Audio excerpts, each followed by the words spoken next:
Trong những năm gần đây, cùng với sự phát triển mạnh mẽ của thành phố đảo Phú Quốc, nhu cầu giáo dục chất lượng cao cho trẻ em ngày càng được phụ huynh quan tâm.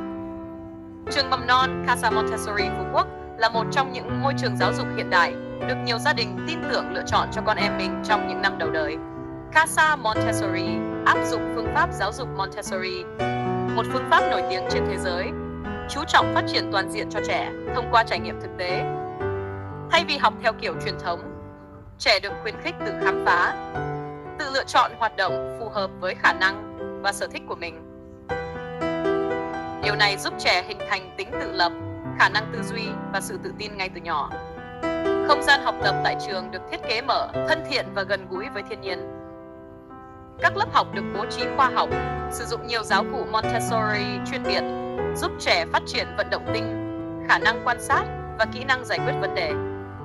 Môi trường sạch sẽ, an toàn và nhiều ánh sáng tự nhiên tạo cảm giác thoải mái cho các bé khi đến trường mỗi ngày.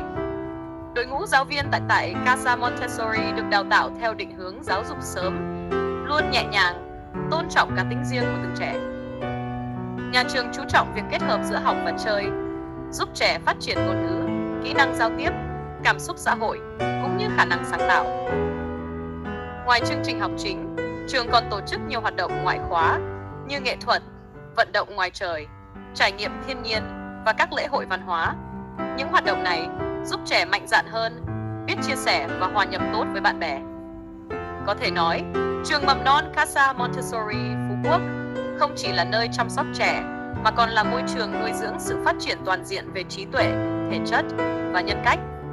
Đây là nền tảng quan trọng giúp các em bước vào những bậc học tiếp theo với sự tự tin và niềm yêu thích học tập.